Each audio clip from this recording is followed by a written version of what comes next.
Greetings and salutations, everybody. Welcome to not just another Hammer film for this Friday, but another vampire-related Hammer film. A kind of Karnstein-related film, though not part of that Karnstein trilogy that I posted about last week, which this one is for the 1974 film Captain Kronos, Vampire Hunter. This is one of Hammer's later films, and the synopsis for this one is as follows. A master swordsman and former soldier and his hunchbacked assistant hunt vampires. Boy, if they don't pull you in with that synopsis, I don't know what will. But yeah, that's very short there. But yeah, there definitely is more to it. But first, as for the cast, I was not really familiar with anybody in this other than Caroline Munro, who also made appearances in the two Dr. Phibes films that I covered previously, those great Vincent Price ones that were so strange. She was also in the original Casino Royale, and most recently, I'd seen her in the last horror film, which was the final film presented on the Last Drive-In with Joe Bob Briggs, which unfortunately has finally come to an end on Shudder at the time of this video this past weekend. So a lot of mourning going on, but the drive-in will never die. But anyways, I'd also recently sat down with that Corman film she starred in, Star Crash, which was, well, it was interesting. I wouldn't make a whole video about it, but if you want something interesting to check that one out. Anyways, but this one had a very, had a very different feel in the opening than I'd seen in some of the other Hammer films. But we have like our situation here with this master swordsman and former soldier, Captain Kronos, is called into town along with this hunchbacked assistant of his to investigate these strange murders that have been happening. These deaths are marked by also having like a sudden advanced aging.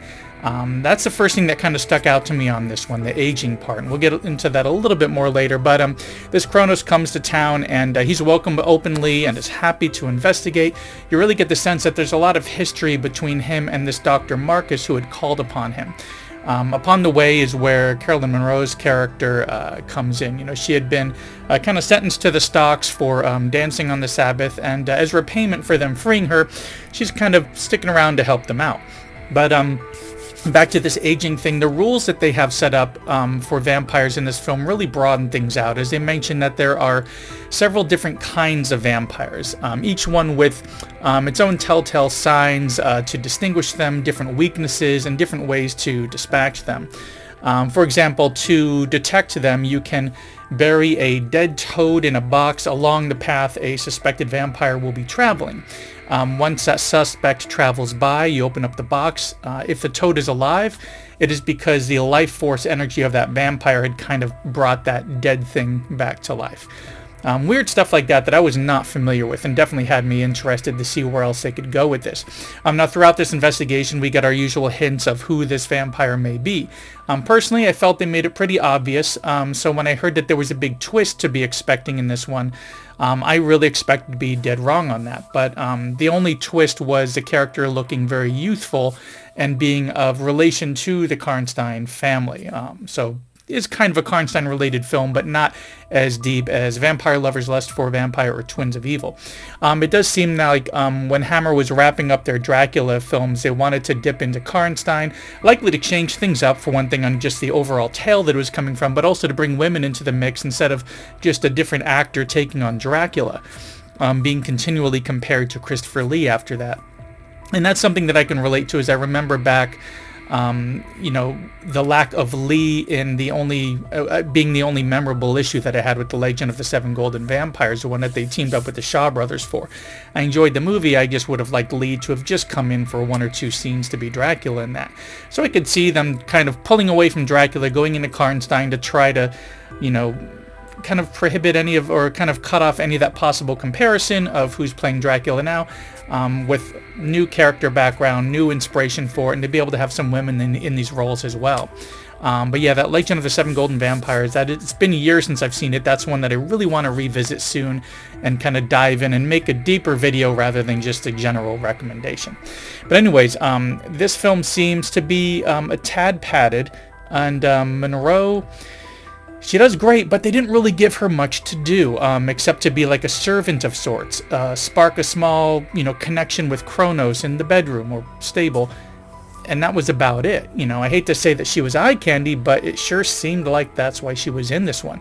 They could have done much more with her, as she is more than capable, and there was definitely room in this, you know, snip a bit here and there to give her more story, because they could have sped up a few things to get it back underneath that 90 minutes, keep it well within that, and then fill some of that time that was cut out with more stuff for her character to do and more stuff for her to do as an actress. Yeah, they could have easily wrapped up the story 10 minutes shorter, and really those are my only complaints. Was it ran a little bit long, felt a little bit padded, and Caroline Munro did not have anywhere near as much screen time as I would have liked.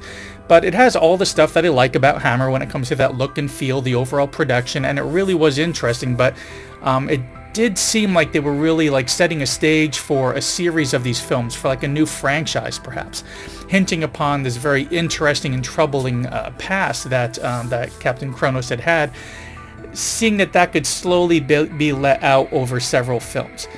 Plus the mention of all these different kinds of vampires, that each one is a little bit different. You can tell them apart a little bit different. You can dispatch them differently. They could have had each installment deal a little bit more with Kronos' past, having something come up from that, plus a different kind of vampire for each one, with different rules for those kinds, giving it something harder for the audience to guess who or what that vampire is, since they could make up new rules as they saw fit for each installment. And honestly, like I said, this does feel like an introduction to a character that we never really got more of. But ultimately, though I had to go to to do like a Hoopla rental on this watch, a service that I'm not that familiar with, something about tickets used that you assign and you're allowed to watch something for a certain time frame, I was definitely glad that I sat down to watch this one. I had watched this one about a year ago. Had some trouble getting through it at the time, but I think it was related to what I mentioned in my previous video about I was just kind of out of that Hammer older style of filmmaking for too long. Now that I recently watched Lust for Vampire and Twins of Evil, I was kind of more into that Hammer mind frame, and I really did enjoy it. So if this one sounds interesting, work it in with some of the other Hammer films, especially if, as a friend had mentioned on a post of mine about wanting to check out these classics, if you're going through a lot of the Hammer films, such as the like the Dracula stuff alone, by the time you get through their Dracula stuff and you're fully into Hammer, I think you'll find that this one is more than worth checking out. And speaking of checking out, thanks for checking out my latest video here for Captain Kronos, Vampire Hunter from 1974, currently on Hoopla, paid rental, a few other services off and on. You may also notice in this one some kind of cross-inspiration with Blade, believe it or not. Now, the comic did come out a few years earlier than this, but I see some of the inspiration in the later Blade films. Some of this kind of reminded me of that. But at any rate, I hope you enjoyed this one, and you know, enjoy me bringing a little bit more Hammer back into the channel. I am planning on a lot more. It's not necessarily going to be every week, but, you know, every week for the next couple weeks, and then maybe every couple weeks, every month after that. Plus, I still have to finish up that boxed set of the Elvira's movie Macabre from her 2010 series. I think I have 6 or 7 more films to cover in that. As you may have seen in some of the previous videos, those get kind of rough to go through, because after a while you're just saying, the movie's not all that great for these reasons, but Elvira's stuff is cool because of these skits she did. So I felt like I wasn't really saying much, so I kind of held off for a bit. But I'm going to be trying to finish out that set soon, so if any of that sounds interesting, and if you enjoyed this one, give me a thumbs up and consider subscribing, and I will see you in the next one.